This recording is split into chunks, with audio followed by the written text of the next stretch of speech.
Pour ne rien manquer, abonnez-vous maintenant. Le cinéma authentique africain, un cinéma produit par les Africains pour les Africains. FESTADO.TV Production, une société de production audiovisuelle togolaise basée à Lomé et spécialisée dans la production des films en langue. Nous disposons d'une web TV, un studio de télévision et de cinéma. Nous produisons des spots de films publicitaires, des films institutionnels, des longs et courts métrages, des séries télévisées, des documentaires. Nous utilisons les dernières innovations techniques afin d'accomplir les transcriptions aboutissant au sous-titrage ou à des doublages de voix. Pour toute information, contactez-nous sur le 93 10 22 22.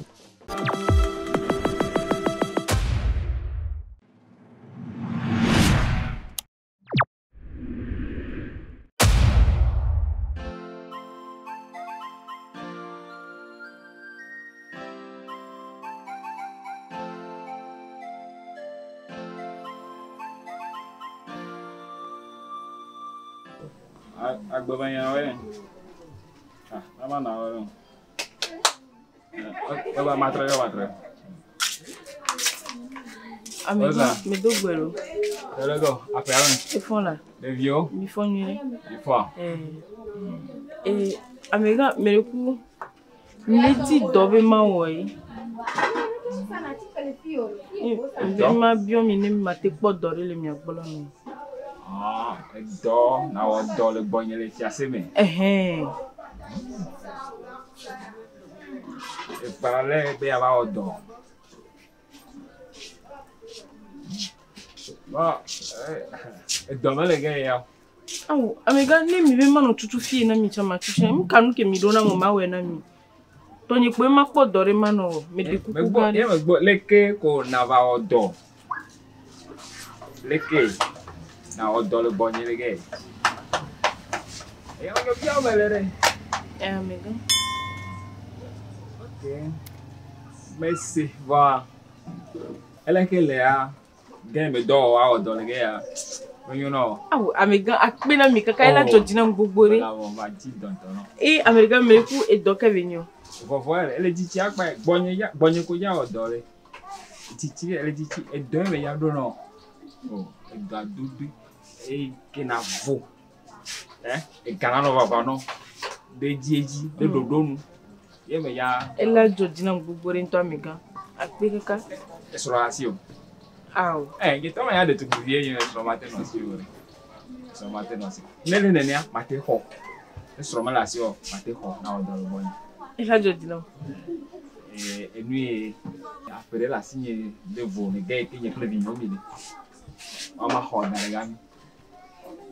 Ne mano pa ho me be jajara do. O menye jajara do. E an ka elekere. E bo jojina. Ese. E ma polo dare gami ko nano gami ko nyama no vava. Mano vava.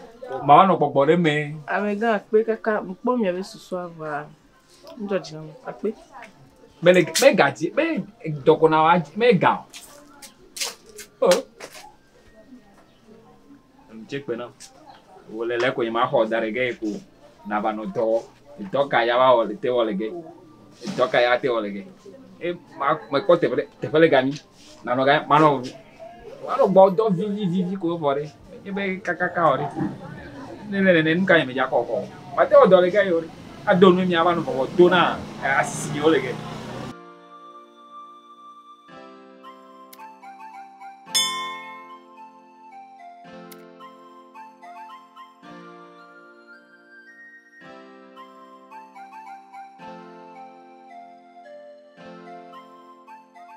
Me tu gbelo. Le pon gbelo. Nde kuku mle di do. Mere kumya do akoya, mere kula kewe ya. O ma we. E karija. Ese onlo. Okay. Va di zilka.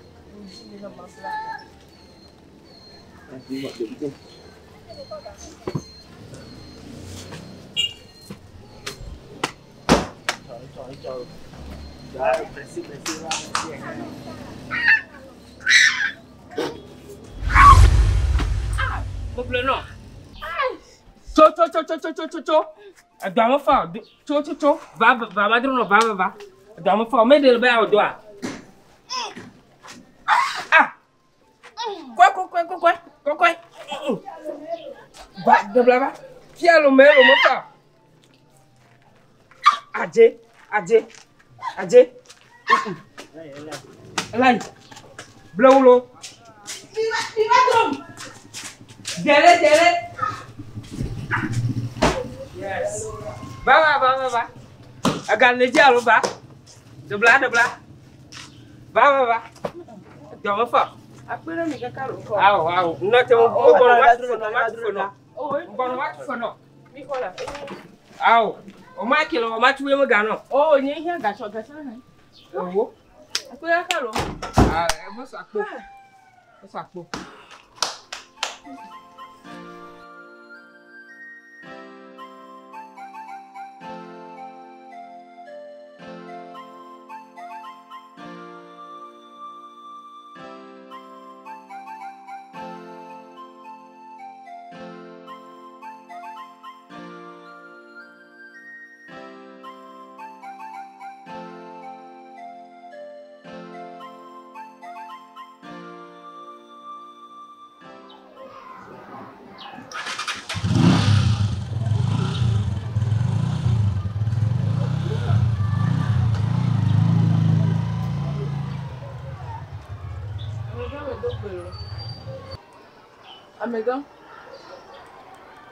Améga. Dogbelo. You have been. Reason. Ndeuku mledi doye. O posso ver que ga me vomi ngbale odo alo. Nyama ko epa, ma be ku mo kaka ma odo pa, atoso mo aga na mi.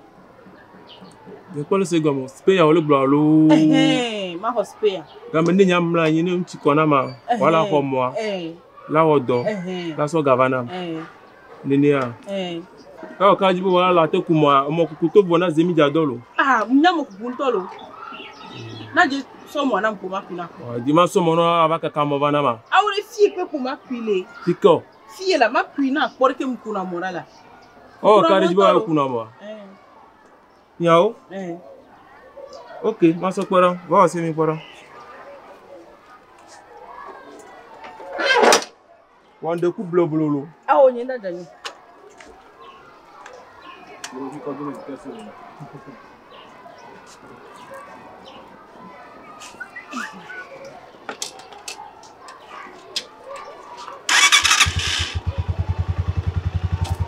Pourquoi alors? Pourquoi?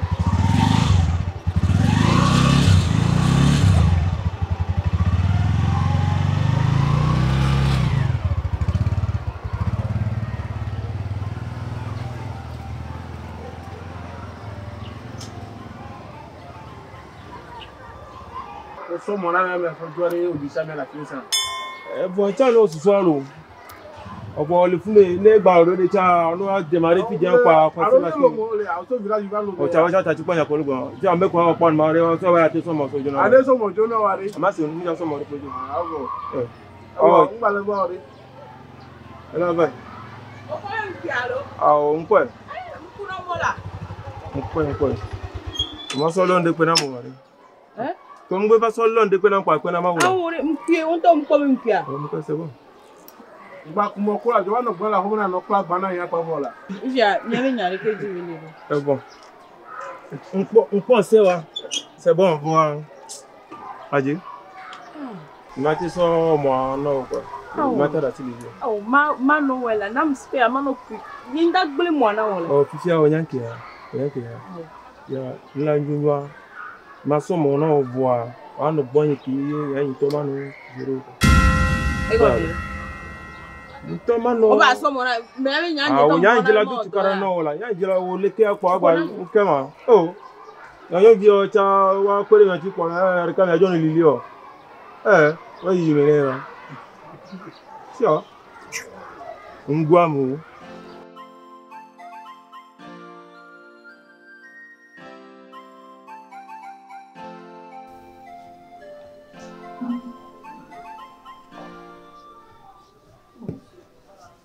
Ta lo me fi apa ni ma te poto ri pe la no wa. Ya le fue.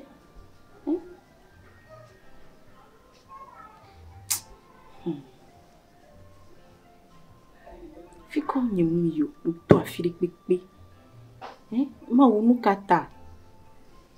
Amu sina tu pona do kaba ona nkata to nya le nini. Nka madu, nka makokpo no nyigbo. Yo. Nyabe ko gbere carrière vari. Calme.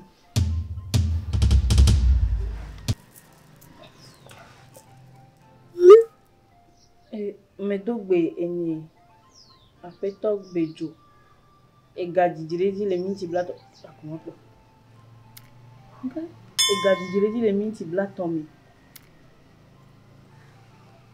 e tukarare ke mano entito na wu kaka na ko kapo akpe blave la ko akpe alofa ve akpe blato la ko akpe alofa ton hi akpe blaton la ko akpe alofa ton e fo mpoti mi ave sro de debe kuhio owe wem akpe TV magic akpe TV ke hona akpe alofa menyi lenkekere kame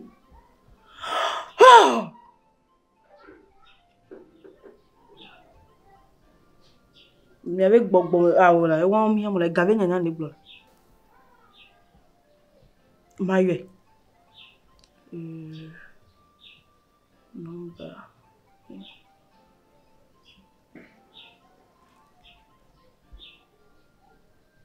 ça allô Amegan awo Amegan ni so $20 mde kuku mekpo mi ave nu ngonglo le yavala odi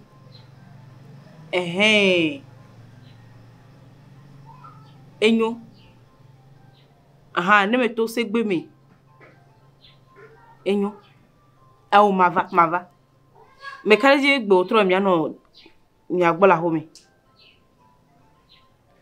o ne mi gba be fi je to se nya mava enyo akwe kaka lo ejojina akwe kaka we evo me poti ameko mama no bia dole lo me le fi o gbe me poti o ma unyi ke me le yo pa on te tono me le yi nyu to me zirika eno nye me bobolo emi o le kuku nyinya wa Mama jira rozirika. Me pati lo.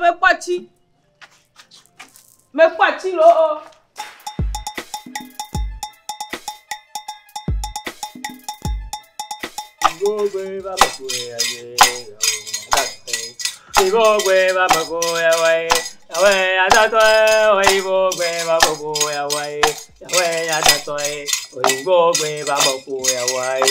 Awe adato Wama wone kaka ya bojo na mongo. Ama wone kaka ya umoja mongo kwani la tobe. Wone kaka ya umoja mongo. Kuba duko ma de to patapa u de poto de chakli ba zuma gede ba mo kula poko ya gbegbe de o jaka gbe so be nyawo. Oglimiti glomo de dia de ton be do baba na me lo gbegre ya mizo mijue.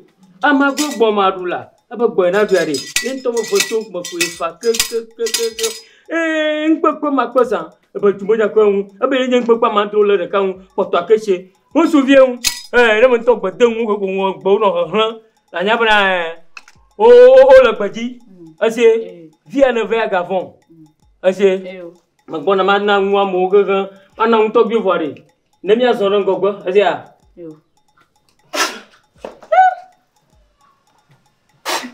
Bousse kereke ana ma na nkuko la bo hunya ya bunala ala gba uda madagbo ti so so la gbete e be yen huhu ya into epo na mde pe mo ko na cheke yen ayo ni ga badwe aba Toi encore na masa. Ama. Ayo, to bi ebu sekereke. Ama ya vado, aye ma do agoro mi aji. Asi do do gbete, ebe ye ngwe. Ama do agoro mi aji. Ama gbogbo maru. Ama do agoro mi aji. Banka ha, aga dun ko ye makuhi. Et to dusi o, ye to mia o. Ye se bien encore, ye po mi odona. Enya bene va si mi tua, ya on mi onana yo anya nana. Ama va fia, ta ma jibe. Nya dem vide, nya chami ma vide. Kona ama fia ko, ama ntona kpong ino jojoga. Wanya be vandoga gare la shua, kwesre ko la shua. Me pona le ko hoga shua reko. Yum, dive. Tiere. Ya, ono odo no wa fiu nenema. Nima shika genchu. Kore trama. Korema. Nima ko ga ko su ha ko ma. Vieje reka. Ama agamo nya fudo nya tefa. Asia, gafon. Agba ne ba fia kwa. Avo. Agama ne ko da ma ko na ma chem mare no. Bobo galo ajewo sabi na papwe ana gbogbo ga he okawe sabi na papo gbogbo ga he zewo sa to gbe de ko mo de pa mo do mo gubia oga mo mi koyin lo to attention iso ami jo aku sekereke ama mi chi mara ama na ko ati so gbeta cha mara ama na ko aga ba ama gbogbo maru aba gbon ina bi re mo fotu mo ko ifara aga na ge toji Jima agadeba, jima untoropo, agadego joji. Papa gada sagada huwa taganya. Agiti, emu, atitu, abana ofati choma bichankura. Ona paticho bichano komo. Agada joji. Amantoro koga. Amri mama mema. Bisha mema na manako. Abiabo. Ngate. Agada joji. Nakodi wa. Nakodi wa. Amana kwa mri matiko. Abiabo. Ema. Akwe. Ama unto kwe. Hemme amenye nanako. Modi nanako kura. Magbona ma unto via. Mane afla. Afina kashenchi. Manya masha meka na shi gancho.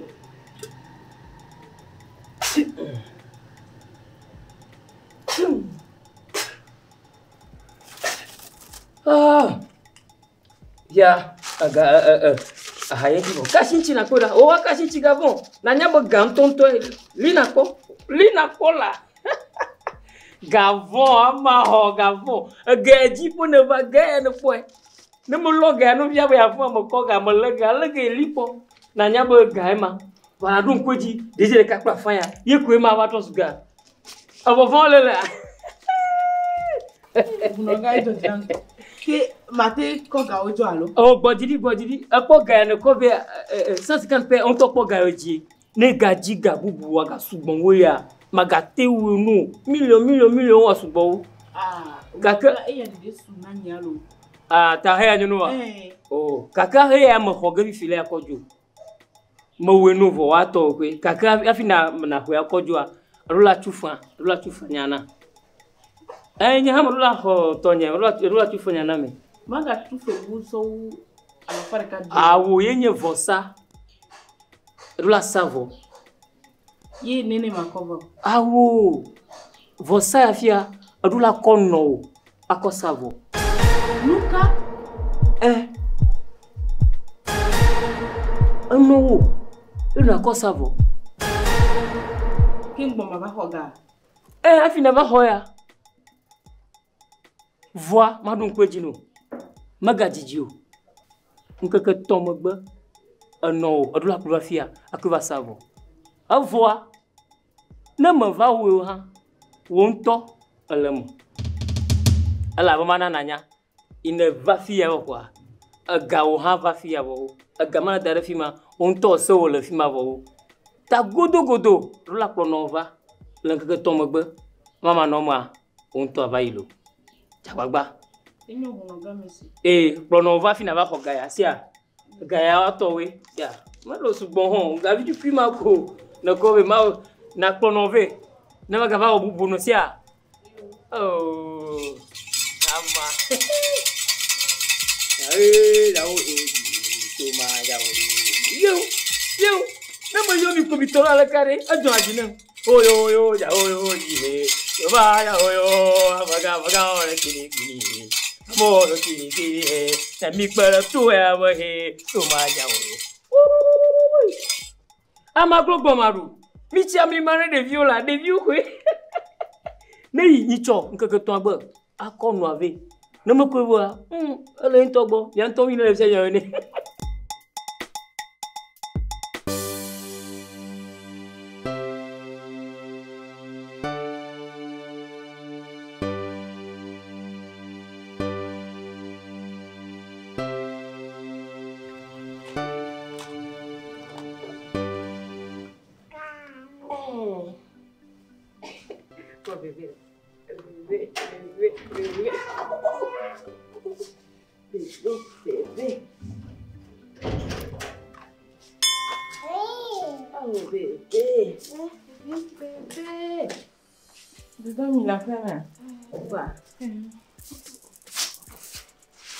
Jiro, elle a fait même. Oui, de dire qu'elle faut aller. Quand des gommes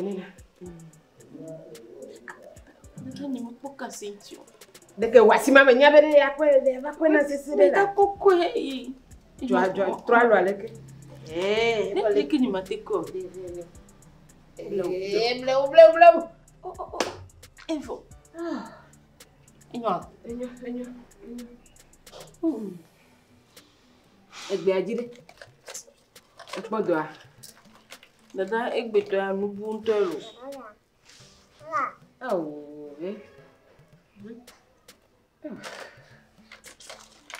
Enye ya vazule kia. E chanke me lese sere adona mia. Ni toko wona le pepe. Agbe me ya no. Dada.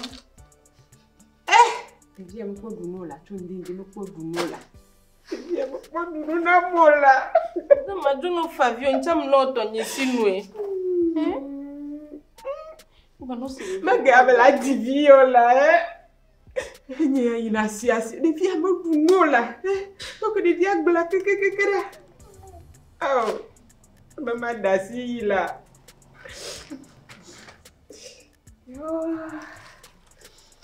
Lanyu desia. Fika me yo mi anyine. Pene ko gakotoku. Ni lu am va ko na ne ma wodo na fo ya be me le. To che nyame ni gale nyine ti ja me da ko edo do. Kemi awo wodo na fo ya na ne ma ti do ma wo. Ye to me sana nwe. Me ina si alo ama. Agbe me ya.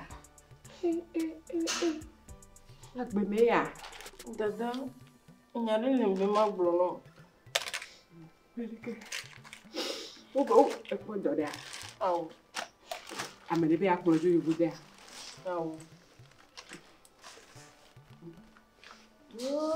Dada Be ya desro.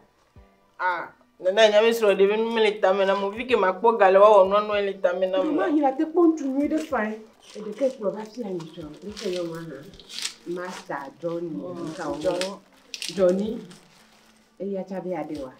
Vou me ajudar não. Tiro fica ali, tiro vá. Dá a follow. Banha, enya kala.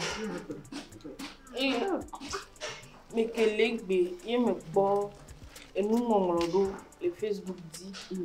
E mu ya me, a me be wona galo. E onanga. Ega. E onaga. E fica. Ela. Da fun me chuma kaka ya. Ai dada. Enye be dia. Ye wo gatia.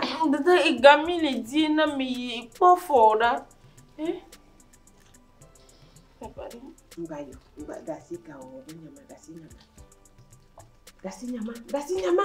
Gavuli dasi nyama susuma tema gavata manao. Awo ganinya ka. Bayo. Dada inye ebe ma so ga.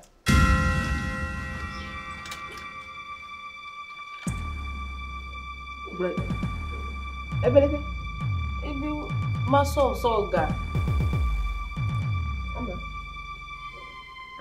akonye ko oga. Dada mi we mi ati so pafo agbo pafo na. Oh. Ama, dada. Enyanya kele bula. La kofi ka ko oga ko pafo agbo. Dada keve bule na ma mbi ubi ma gbo ma ba bio ni noa mi we pa na ka fo le mi le joji na modi. Ama Yisuku egbe kaka enyi viedi. Enu nya tuire ka kale ta mena. Dada. Enya kele brele se gomea. Enye no ya, dua ya. Kaka dio. Ebe amere brele ne ko nyi ko oga. Yezo kaka vale brana ma. Menyara me awu ya. Menyara me la wu. Maku kangba wa akpoga. Ye ledi ya. Dada kene la wuwa ni nyimko yiwe nyila kwe walu. Ah, ke nyanyire. Bene nyanye mekwe yaku. Ikule na me amaleku. Leku kaka odi. Eh, dada. Leku. Meni ba fo eku. Metilo tata. Eku, ye maku gbere. Dada. Eku ye maku. Eteku metilo biba ni kese. No abe wa ma ye ko ni ko ba woga. Oh, ye me do ba foku. Oh, dada babari. Ajeto. Dada mawe na fo mi po gama wa fo agbono mi. Me do de e ga ofe a. O di bibi e ti te kaka ba fo bo leku. Be a hoga. Leku kaka odi. Dada yejira ku. Leku ma o cha o me de ajibi na ma ko de jado de. Dada. Fanya babari. Dada. Hey. Ama, be a woman. Nana me akula. Ama me jevono. Ama, enyi akpoji o kaka ejibi maga ho, kaka me ba jafo ko egbebe akonye ko oga ama. Imeo. Ama, na ma fo video la ama. Dada.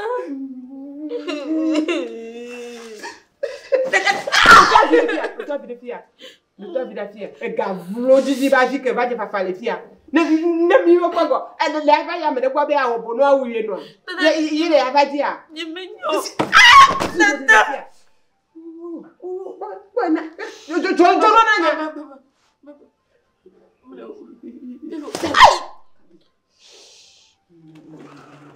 Oso.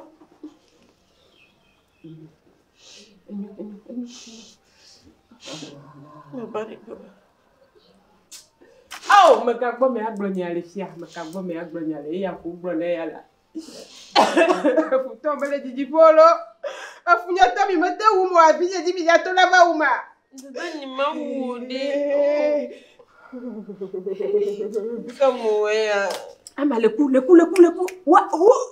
Ama le ku. Mo to la yila. Mo fu fido de via. Dada. Mo to no top. Mia ke me agbero.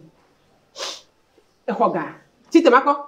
E hoga. Oh, dada ebe mako va kimbo. Ni me ho. Mako va kimbo ma. Ya ko gana.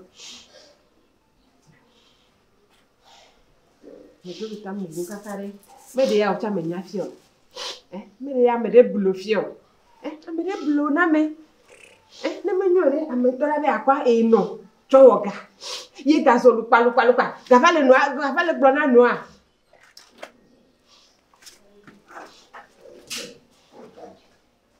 Ihome. La koko beli nya yidi. La pa ja fide le fi mana ko fa. Mo lupa rera. Enu nya glovi kaka.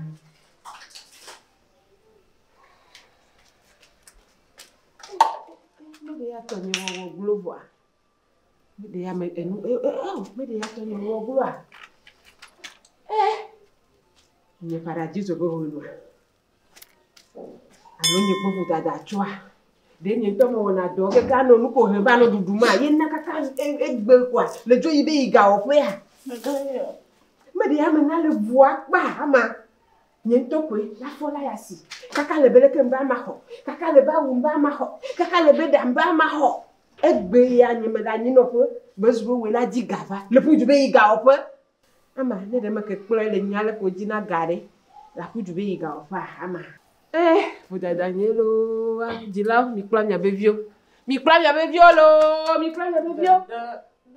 Elo ne laisse me. Ama. Mega. Gavli. E yo gbo na nye eva jore dinya. Ama. Dada nya me. Egbe dore wa. Awode, dada nya me ti do. Ama. Me ti do fo kala le lo me. Ti do fo kala. Kakala ba ko no cho wo ga ama. Ama ka ko nya bonyale. O ma ko mia. Me minho. Complet. Ado a pe dio kom lo. So ke gbe sro o kom bo. Maka mo blogada. Mere kamele. Ko bena. Ama ko bena. Deko ya me benko. Deko ya ma benko. Bedzo, amiga Bedzo. Oh, dada. Oh. Ko si apeni.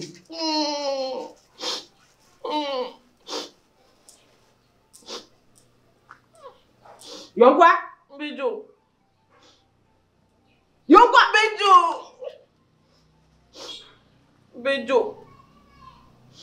Nous on a de quoi dire au blino. Quoi ta couilla? La côte d'Aume. De vieux réunions, ma quoi quand tu veux pas aller. C'est bien. Et dorura a jega opa. Et doa.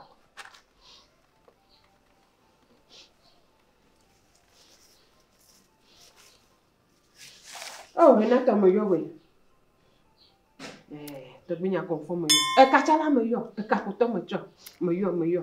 E maman yo boto me yo we. Nya be vie ya. Me divi. E do mo wumio. Ka ke gbe anu vovo ba wo. Yo be dia chite. E be ya be wo ka. Menyo mi malo. Ka ke de vi ko nyi le mi agbo. Me yo mi. Mi dalo mena. Me de kama galio. Yo boto dalo mena.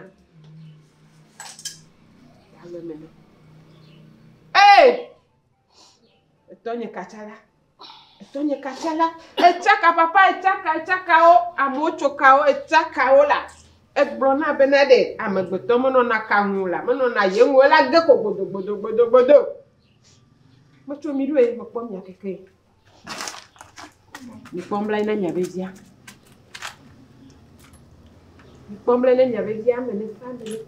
Menefa. Me domi do da ve ame. Me domi do da nu agbo. Me domi do da benu ko keke bele subogbo. Mi yo agbo mi fonfo pe o mi de nyabezia la lo menawo. Mi we. Mama yo mbuta egblo na be ne gblo ma yo ye la. Mayo me kpom egblo be bereka. Koko kwa. Ma ke chua me ke me kwa. Oui kene me kwa. Mo chamba la ko dum ya kam to.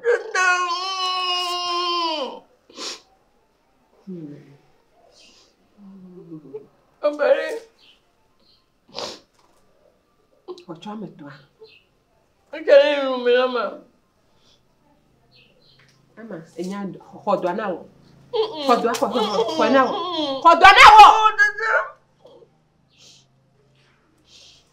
Akoma. Ne lezo kaka akore ka dum. Kotia adin me kan bola zoro bokwaji ne no ngmono. Ngba ni beti olo kotia beti angami. Na gbo ne be yeno magbono. Yeno magbono agbiri. Ko fi mala gbo be ya cho wonto. Ko na dem kele awumona wa atakwa na de alirasi. Ayotogbo kachala. Ayotogbo konfo. Ayo mama yo mboto. Amame toma. Ama se so ni de me be fu me. Me kakla be kamba yo. Yo mboto. Ama tambo kuno ale be. Kachala tata. Kachala me bro. Kachala. Bramaka. Yo mboto. Bramaka. A confort. Ya kama. Bula fena ida. Dada. Ni viu a jegaru. fica va kpla agbenono bara male.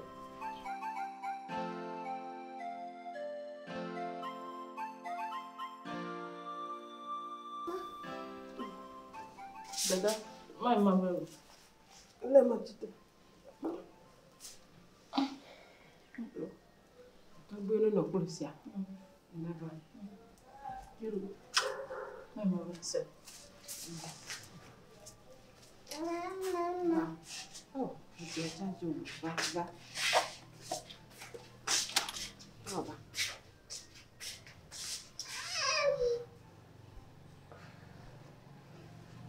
Tabii, me tape.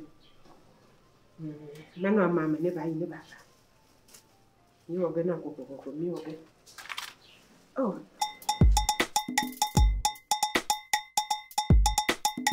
La jika kala poro ho moa. Hey dangwe. Awo dangwe yo mala. A dangwe mo yo ba garum yamo.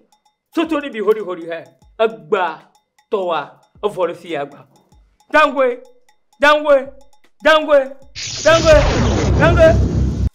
Towa ko jaga.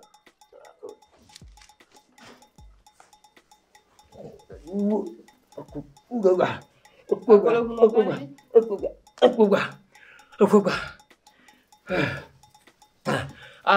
Ozo.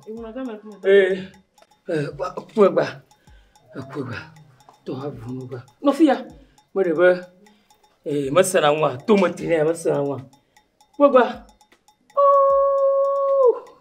Mi ho hanu. Ya don. Agbari.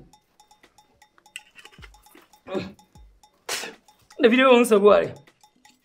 So quand on la parle que Achibacho amata oyore Achibacho mata oyore Achibacho mata oyore Achibacho mata oyore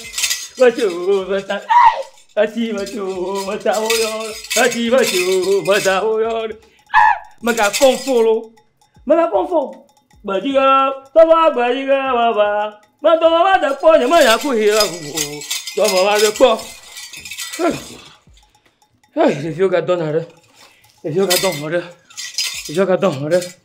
Rapidinho. Mas daí vai, eu tô na banco de catu. A banco de catu. Tá finando já vanari. Já vou fofio. Vou junhar uma para ho. A minha vou junhar uma para ho. Vou junhar uma para ho. Nhà vợ chú nhà mà bỏ ho. Tầng qua mà ra tầng qua. Nạc bờ đông chi nhà. Lạc bà số la phiang. La fiang kudu. Apa lagi? Matolungu, weso.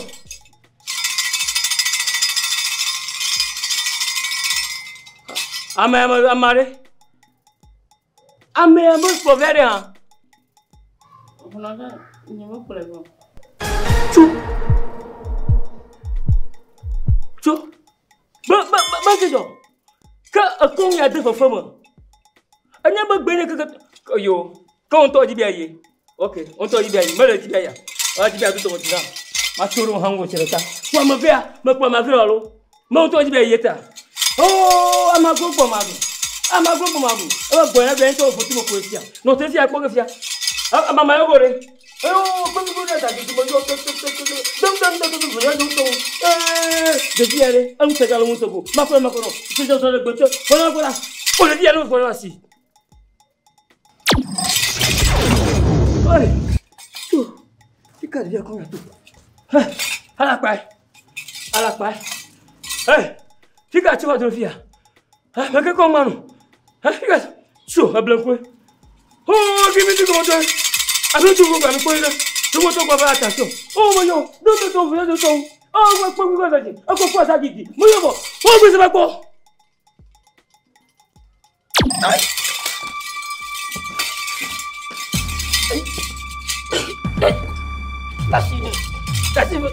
Nasci vertido. Dia que eu. Nasci vertido. Nasci.